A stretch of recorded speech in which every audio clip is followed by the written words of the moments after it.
Live every day as if it were the last, because before you know it, time goes past and life's just not that long. Tell all you love that you love them so, because even if you do, they might not know, and one day we'll all be gone. Taste the wind, don't let it blow on by. Sing songs of love, let the music get you high. And when it's said and done, you'll know the sun will shine on. A man beaten horribly by his alcoholic father learned to endure those beatings with not even a whimper, to not give his father the satisfaction of seeing his pain. And as a grown man, he's not able to show any sign of pain or sorrow. Many people think he is cold, but he says they have no idea what goes on inside him. Adults cannot beat kids into being good. Hitting kids beats evil deeper into them. Spanking teaches kids, make people obey you out of fear and pain. Spanking teaches kids, hit those you love when you're angry. Spanking teaches kids not to respect their own bodies and other people's bodies. Many kids beaten later abuse their bodies with booze, cigarettes, other drugs, junk food. And many kids beaten grow up to abuse others. Family violence, street gangs, and worst gang of all, as soldiers waging war.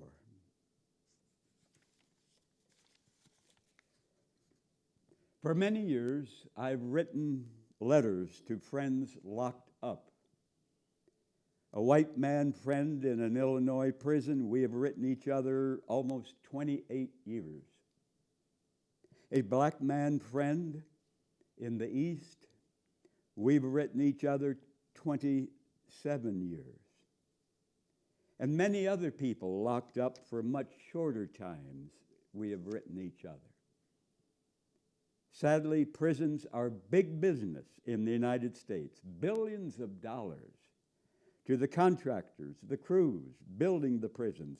Billions of dollars to the suppliers of the food, the uniforms, and much more. The vast majority of prisoners would do much better in community-based programs with booze and other drug treatment, programs teaching reading and job skills, better for the prisoners and better for the communities. And here are many things I would hate about being locked up. The unhealthy factory fake processed food, the meat, dairy, and cooked crap, usually very few fresh fruits, fresh vegetables, putting up every day with rules that make no sense, usually not being able to go to friends and family when they're sick and when they die, usually not being allowed to have a garden, never allowed to sunbathe naked, having some guards who are against gay people, being punished if caught making love with a man, being punished if caught pleasuring myself. Many things I would hate about being locked up. Our family had many serious problems. But I'm glad my dad did not reject me. He did not disown me for being the most well-known, openly gay man and nudist in that small town and farm community where I grew up in Illinois. My many controversial, sincere letters published in the local newspaper there did not cause him to reject me or disown me, even though he was so afraid of what other people think and say. I'm glad that my mother took me from an early age to many funerals and visitations for neighbors, friends, relatives who died. When I was 6 or 7, my great-uncle Clem died in his 80s. My mother and I went to his funeral, and before his coffin was closed, the mortician asked if anyone wanted to come up for a final viewing. I did, and my mother went with me. I was 6 or 7 years old. And that started a tradition for me. When my mother died in 1982, I was the last person before her coffin was closed. I kissed her. When my beloved Don died at 25 from a car crash in 1989, I was the last person. I kissed him before his coffin was closed. When my dad died in 1994, I was the last person, and I kissed him before his coffin was closed. I love the old song, "Save the Last Dance for Me." Dance with whomever you please, but save the last dance for me. I have gone to dozens of funerals. I'm so glad that my mother did not shield me from death and funerals. We all die sooner or later. And why hide from reality? I'm so glad my mother welcomed my being open and honest with her about my being gay, even though she told me she had never known there were gay people in the world before I came out to her in 1976 when I was 31, shortly after I first had sex with any man in my life. A few years later, my mother told me she would like to be a mouse in the corner to watch me have sex with a man. I wish that had happened, but sadly, it never did.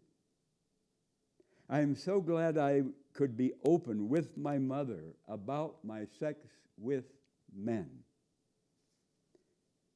I'm so glad my mother treasured truth.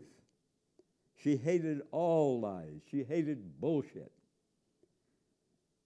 Why do many sons and daughters, even as adults, hide their feelings, hide their actions from their parents? Many people hide the truth and cover up with lies if, when they were kids, they feared punishment from their parents. They feared the reactions of other adults if they told the truth.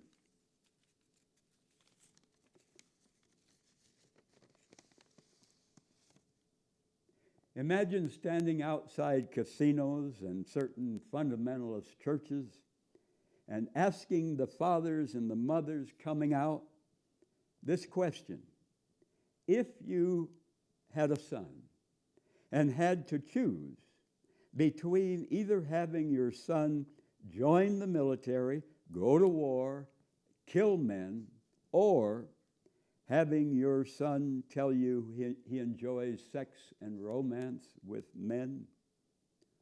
Which one would you prefer? Sadly, if not most parents, would prefer their son going to war and killing human beings if they knew their son would come home alive and not injured. Murdering men, women, and children instead of being in love and making love with men. Is this world the lunatic asylum of the universe?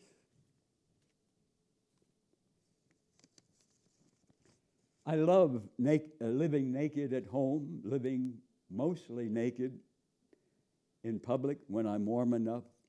Most humans are the only animals who feel ashamed of their naked bodies and feel compelled to cover up their genitals. Why be more ashamed of our genitals than our noses? Why be more ashamed of our ass cheeks than our face cheeks? I ask you who believe in God. I'm no longer a Christian. I was a very sincere young Christian preacher decades ago. But I ask you who believe God created our bodies, how can any inch of our bodies be indecent or obscene? Most religious people suffer from body shame and addiction to wearing clothes. For thousands of years, many native people worldwide had the good sense to take off most or all clothes when it's hot and to put clothes on when it's cold. Most U.S. jobs require covering up most of the body, even in the hot summertime. Most U.S. jobs enforce rigid conformity, reject bodily freedom, reject natural comfort, and environmental sanity. Think of the amount of energy used to run all the air conditioners across this nation, in homes, offices, businesses, cars. I'm glad I have no air conditioner. I open the windows of my three of the 6 windows of my one room that I live in, and the door at night for cross ventilation, and I use a small fan. Much more environmentally sane. And I live naked or mostly naked.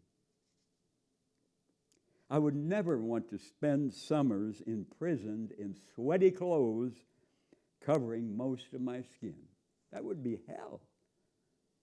I strongly support equal rights for women to be top-free in public, as I am, if they want to be. And when my mother and my father were alive, I was often naked as an adult in their presence. I have photos at home I could show you that my mother took of me naked as an adult. For many years, I posed naked for hundreds of artists at UNM, Illinois colleges, art groups in Santa Fe and Albuquerque. Fancy clothes often hide body abuse.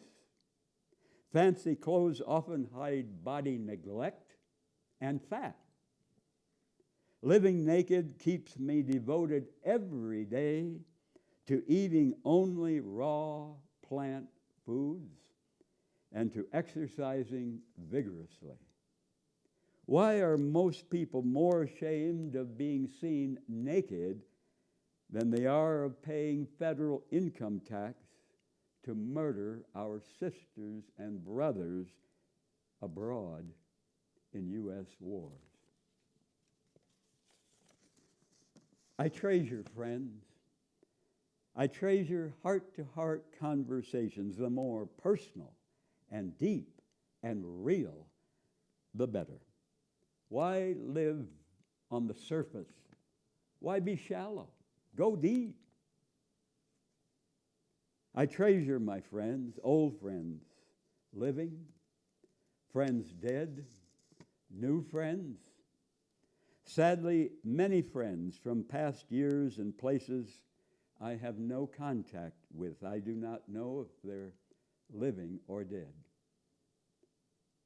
And some friends of the past have turned away and gone cold toward me because I am openly gay or because I am no longer a Christian. But my heart's door is not locked toward them if they want to be my friends again.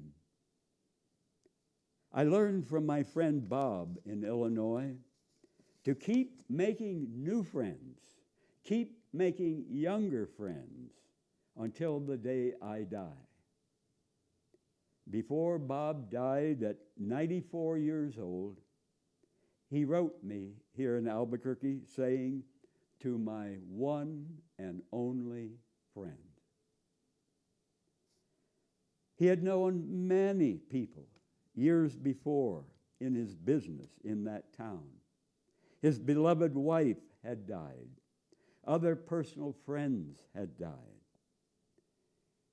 If we live to a very old age, as Bob did, 94 years old, and do not keep making new friends and younger friends, we can end up friendship bankrupt.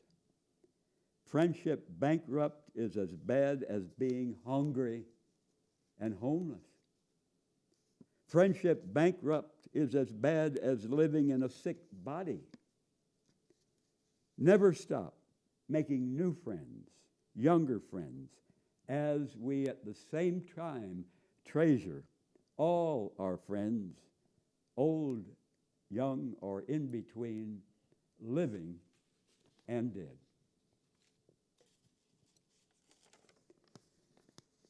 It's very hard to cope for years with close family who are hooked on booze, a sister, a brother, a father, a mother, son, or daughter.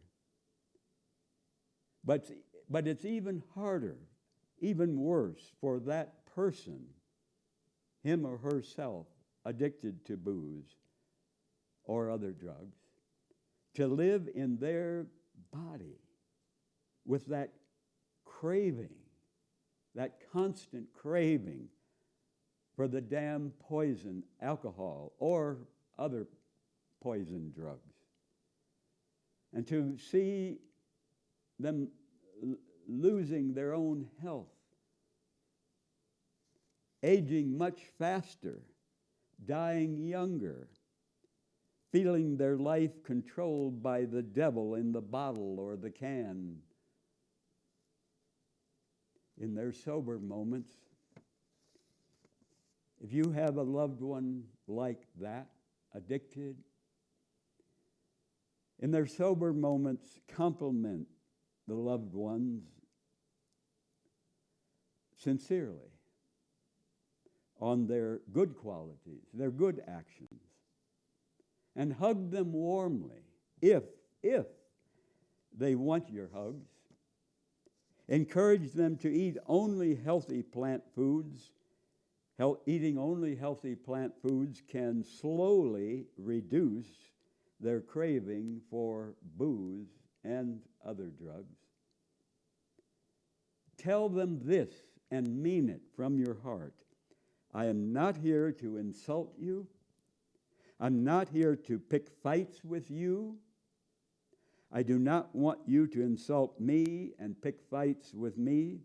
So if that happens, I will end the phone call or the in-person conversation and walk away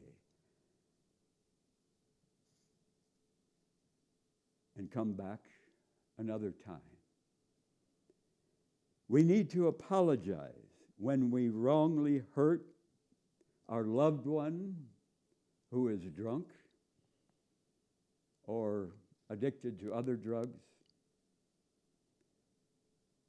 All of this goes for our loved ones hooked on heroin, meth, cocaine, fentanyl.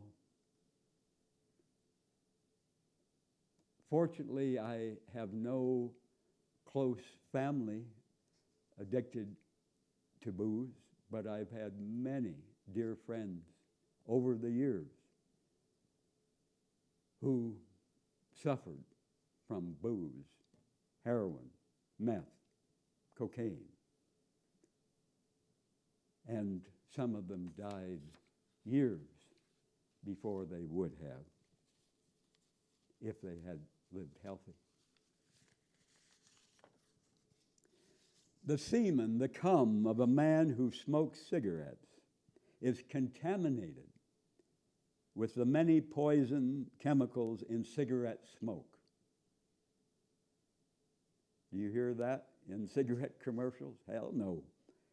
The semen, the cum of a man who eats much meat and dairy from animals that are fed crops sprayed with poison pesticides is polluted with some of those poisons. And of course, the same goes for vaginal fluids of a woman who smokes cigarettes or eats meat and dairy from animals that have been fed crops sprayed with pesticides. The more poisons that go into the body, the more poisons come out of the body in all body fluids, including men's semen, men's cum, vaginal fluid. I'm glad to swallow the cum of a man who lives and eats healthy. A healthy man's cum is very nutritious. When I'm attracted to him and he is attracted to me, I'm glad to swallow the cum of a healthy man. I strongly compliment Colin Kaepernick for a few years ago kneeling during the national anthem to protest nonviolently the police murders of many black people in the United States. I strongly compliment all athletes who have the conscience and the balls to damn publicly white supremacy. Their strong stand publicly is infinitely more important than huge salaries and cheering fans.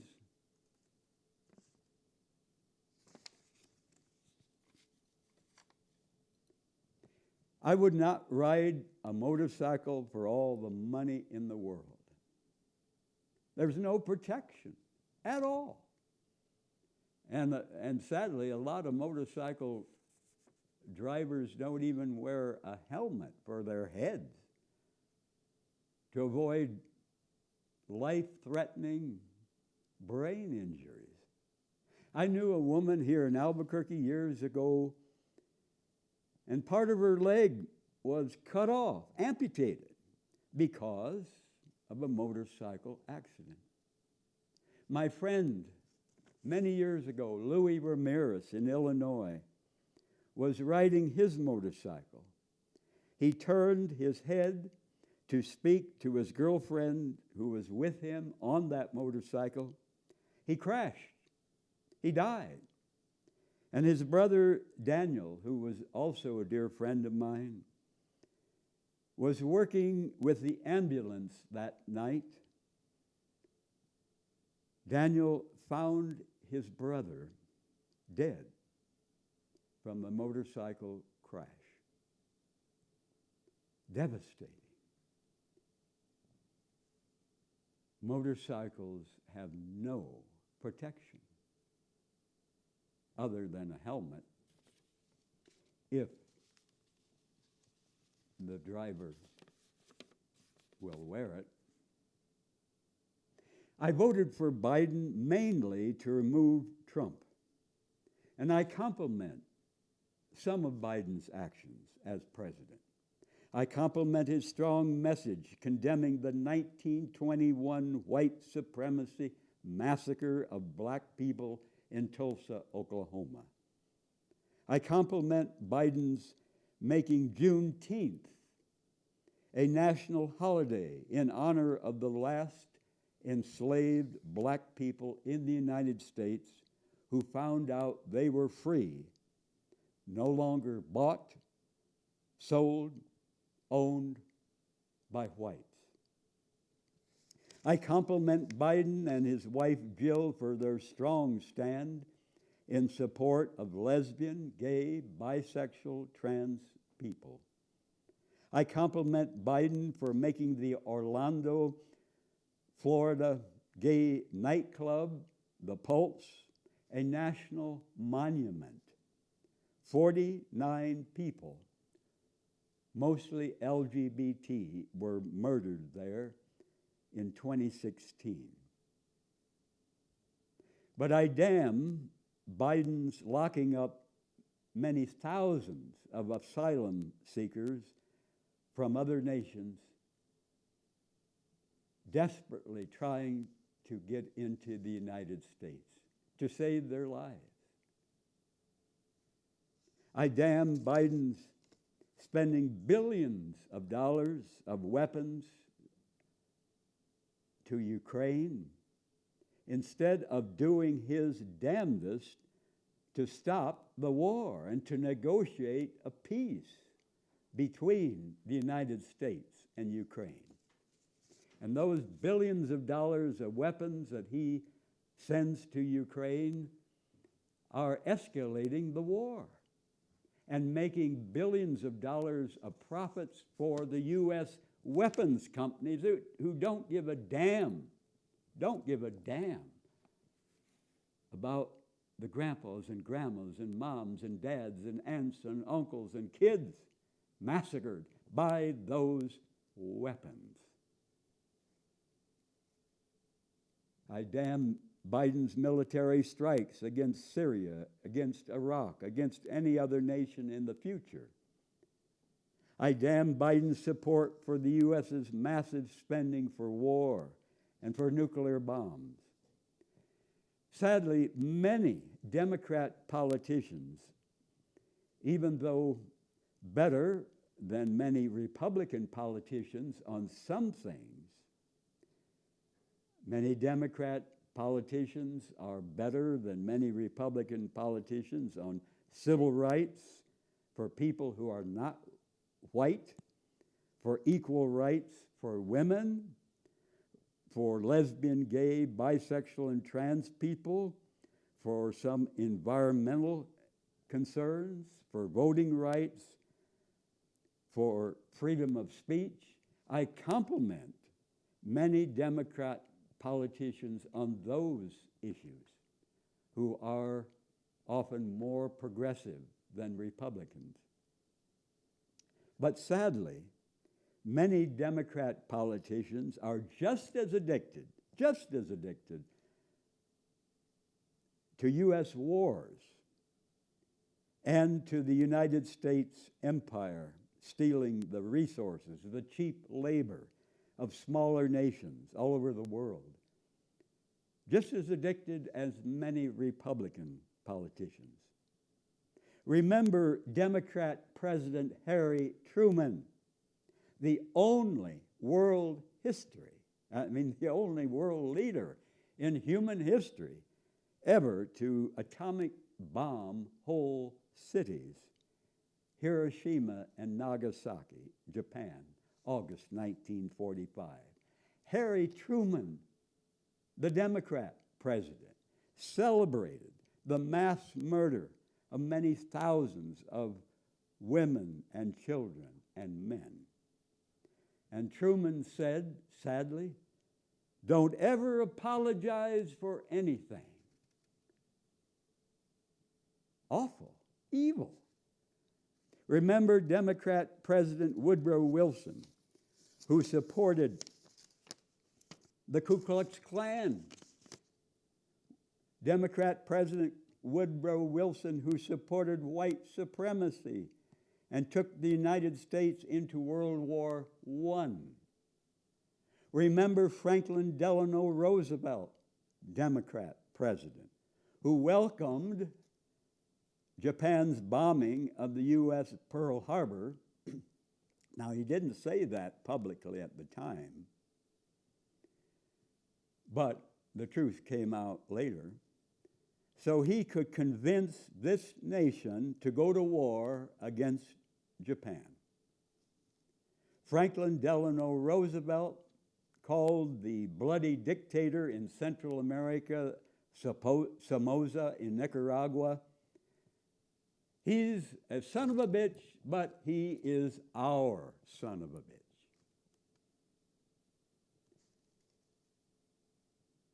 Can you, if you have a conscience, be proud of any of those actions by Democrat presidents? Remember Bill Clinton, who killed 500,000 Iraqi children with sanctions. Bill Clinton, who bombed Iraq to get U.S. attention off his affair with Monica Lewinsky and his lies to cover up the affair. Remember Barack Obama, who killed thousands of people abroad with drones? Sadly, these Democrat presidents shed rivers of blood of our sisters and brothers in other nations. Many Democrat politicians seem afraid U.S. voters will consider them soft, weak, because of their progressive stands on some issues within the United States.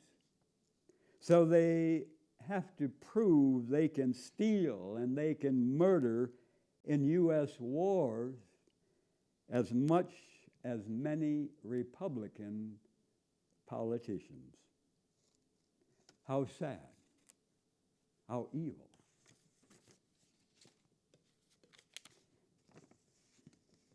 We have so much to learn from other cultures. The Babemba tribe of southern Africa live as a closely connected family.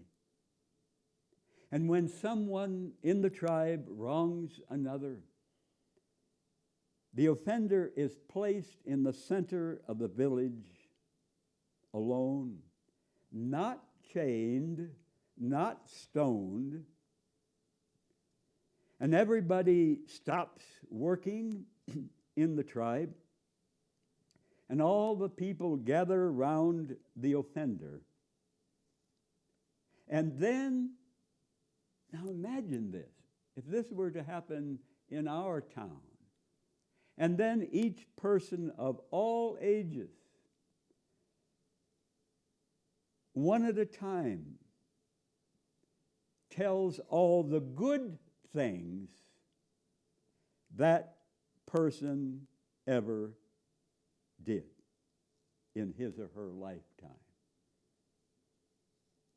Every experience remembered in detail, with accuracy, no bullshit, no exaggeration, all good deeds, all strengths, all kindnesses told carefully and at length. Just the truth. No lies, no bullshit, no exaggeration. And this tribal ceremony can last several days. That's how important that person is to the rest of the tribe, even though that person has wronged someone else.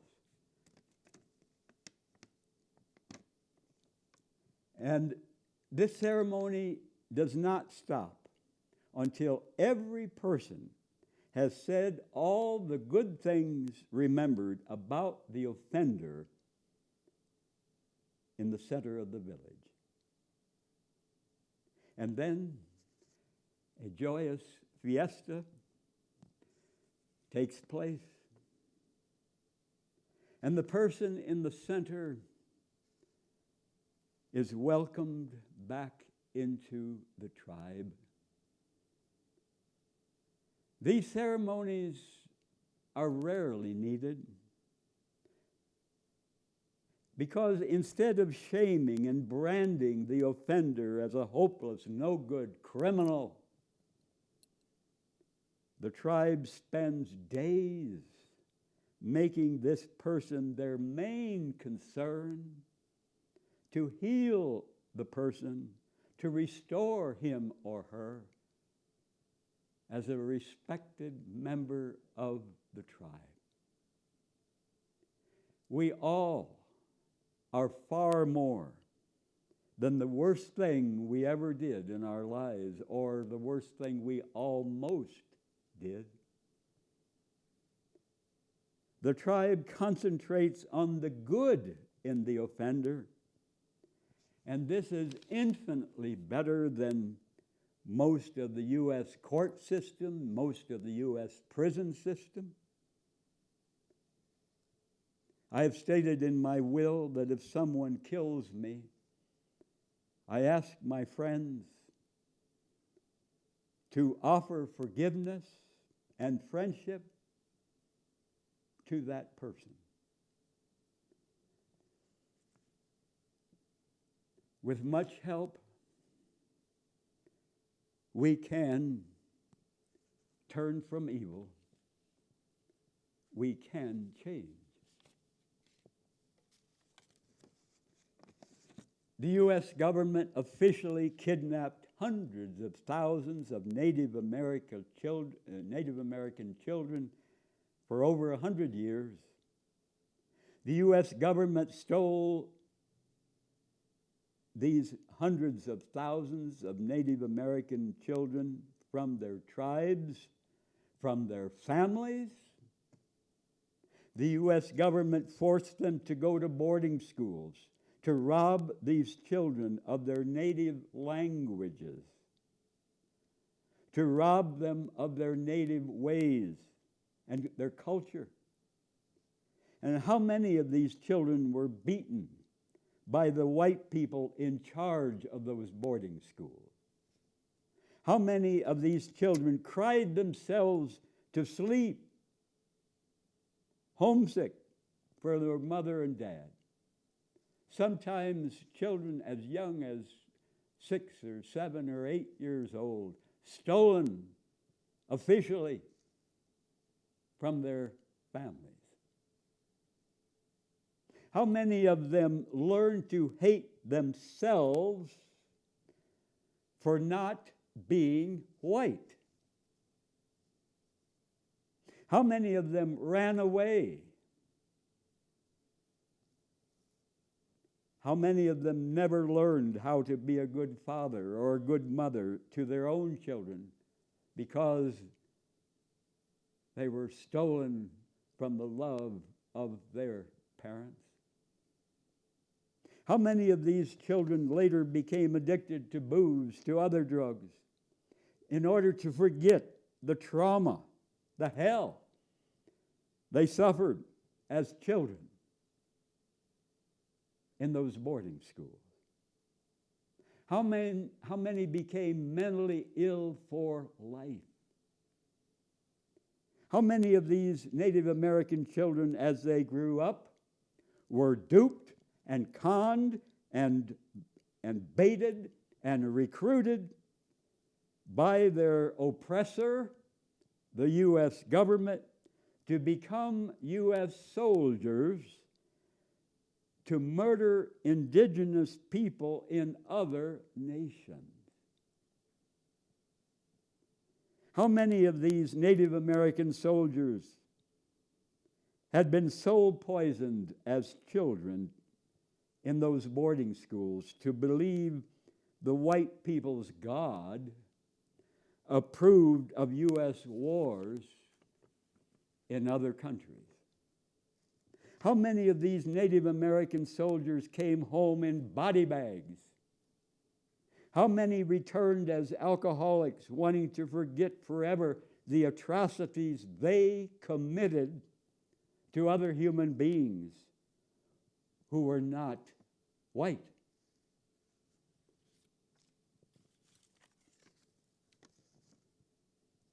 Some reasons many men who are attracted to men do not have sex with men. One, the fear of God's punishment, suffering forever in hell with no pardon and no parole.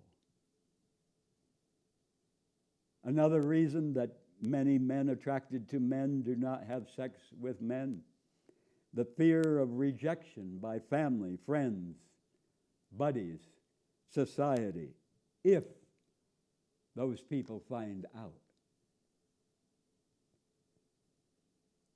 A third reason, fear of losing sex and romance with wives or girlfriends whom they love and are strongly attracted to. But still, in addition to their strong attraction and enjoyment of sex with their wives or their girlfriends, they also want sex with certain men. Most people who get very sick and die from COVID have 1 to 7 underlying conditions. So we need to prevent and cure the underlying conditions to save lives and to make people healthy. But the sugar companies, the junk food companies, the booze companies, the cigarette companies, the meat companies, the dairy companies, the drug companies make billions of dollars from causing these underlying conditions that make getting COVID more likely to kill you. Why pay any of these filthy rich companies to make us sick, to kill us, to make people fat, to suffer from many underlying conditions? I refuse. I will not. I was circumcised as a baby. I wish I had not been circumcised. Circumcising baby boys is raping them with a knife. No choice in the matter.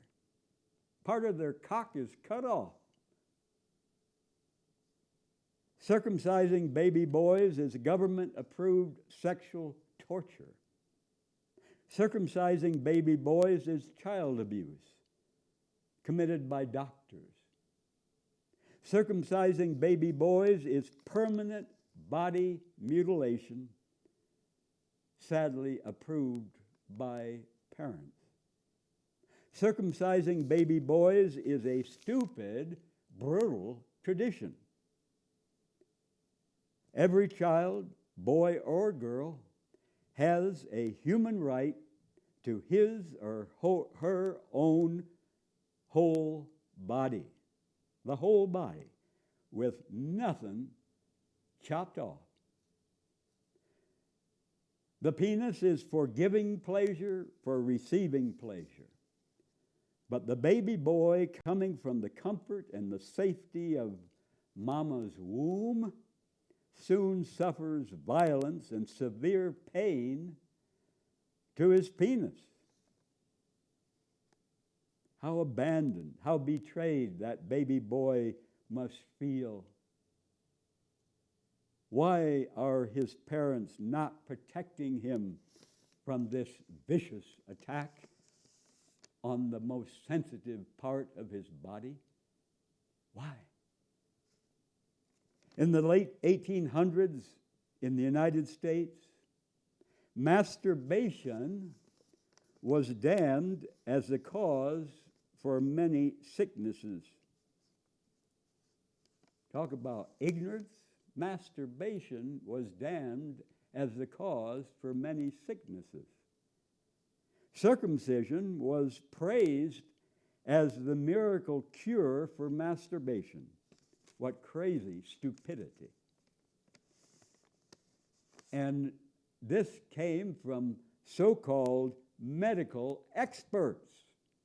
How many things that are accepted as true today because of what medical experts tell us? 100, 200 years from now, if the human family survives, people will look back and say, how could people be so damn conned and stupid? And many parents stupidly shame their 12-year-old son for giving his penis pleasure, but many of these same parents consider it their God-given right to have him circumcised as a baby when he had no choice in the matter. One more example of how sexual pain, sexual violence is much more acceptable in this society than sexual pleasure. Which would many religious parents tell their adult friends with less shame? We had our baby boy circumcised, or our 12-year-old son enjoys pleasuring his cock. The foreskin of the penis is loaded with nerves for more sexual pleasure.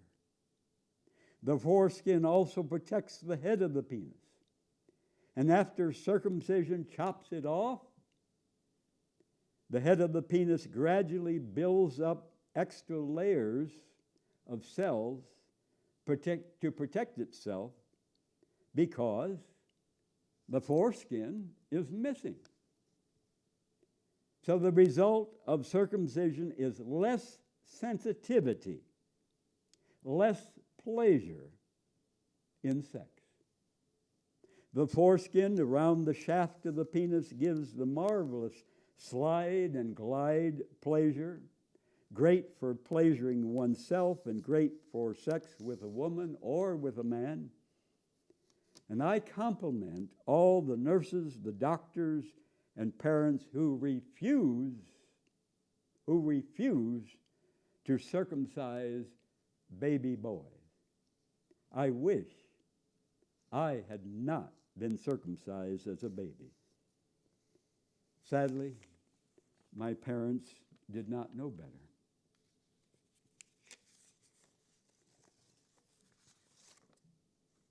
Some questions to ask ourselves when we buy stuff.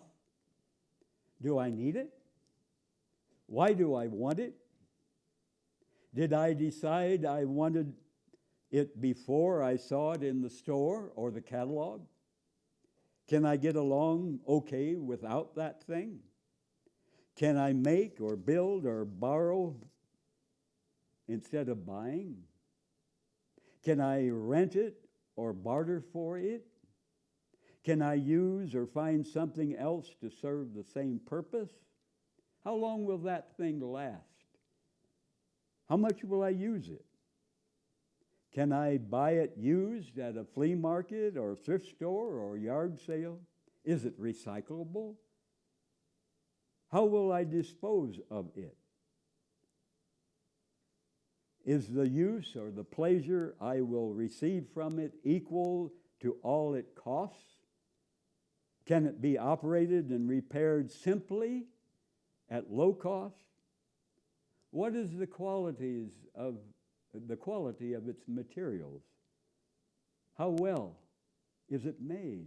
Is it made to last, or is it made to wear out soon, so I'll have to buy another one?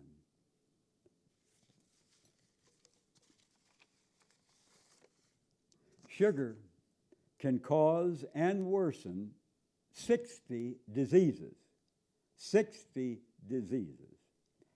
Acne, alcoholism, allergies, anxiety, arthritis, appendicitis, asthma, behavior problems, bone loss, bloating.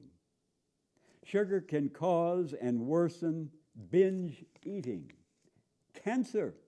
Sugar feeds cancer. Cataracts, colitis, constipation, depression, diabetes, difficulty concentrating, diverticulitis. Sugar can cause and worsen edema, the fluid building up in the body. Fatigue, being as tired as hell, dragging along. Food cravings, gallstones, gout, heart disease, high bad cholesterol, hormonal problems, low good cholesterol, high blood pressure. Sugar can cause and worsen indigestion, insomnia,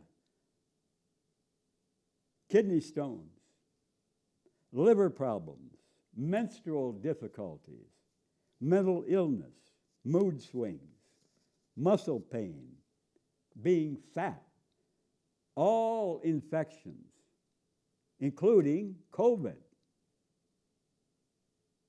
AIDS, colds, tuberculosis,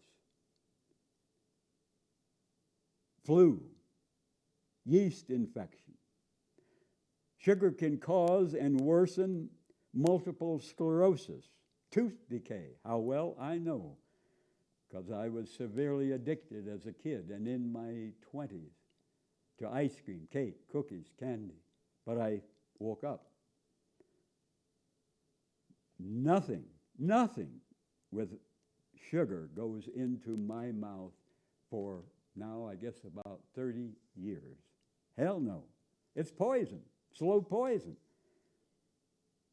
Sugar can cause or worsen nearsightedness, early aging, hyperactivity, orneriness in kids and adults, high triglycerides, kidney damage, kidney stones. My mother sadly died of kidney disease, and it's a hell of a way to die, about as bad as cancer. Rheumatism, periodontal disease, emphysema, varicose veins, heart disease, loss of minerals, eczema, psoriasis, Crohn's disease, hemorrhoids, retina holes, and detachment. Do you have any doctor who has told you this? Sugar causes and worsens 60 diseases. Does your doctor even know that? If he or she knows, why in the hell don't they tell you? If we give a damn about being healthy and feeling good, our number one question when we eat should be, is this food good for my body? But sadly, most people choose food mainly by how it tastes, or if their friends eat it, or if they see it advertised, or if they grew up eating it.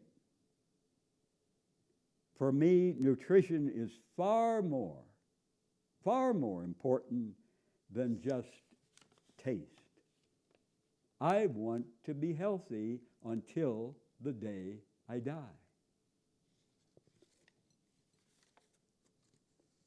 Many years ago, I learned to squat, to shit, instead of sitting on a toilet seat. Our ancestors all over the world for thousands of years would squat to shit. Many animals squat to shit. Squatting gives our colon a straight shot to release our shit. Sitting to shit can be one cause of constipation, of colon cancer, hemorrhoids. If I'm using a toilet stool, I lift the seat on the stool and perch my feet on the rim of the toilet bowl. And if you physically cannot do that, sit on the seat, bend your legs, pull your feet close to your ass on the seat.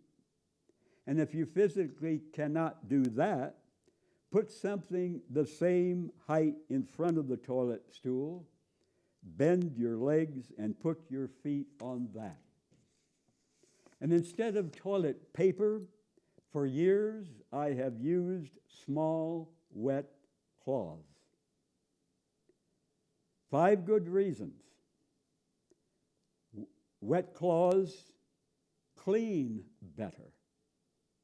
Wet cloths feel better on your ass. Wet cloths save money instead of buying toilet paper. They save trees. They save paper. And then, after using them, I rinse them out to use over and over and over.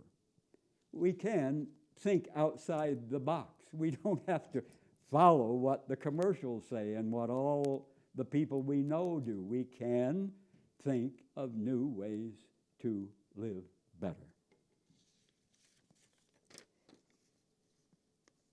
Ads and commercials try to convince us to buy much stuff that no one needs. Ads and commercials try to convince us that having that thing will make us more attractive and we will be somebody. Much of the time, I refuse those damn ads. My fresh piss, I have drunk it every day, now usually 2 cups early in the morning as I exercise. To your health. Good night. Tell all you love that you love them so, because even if you do, they might not know, and one day we'll all be gone.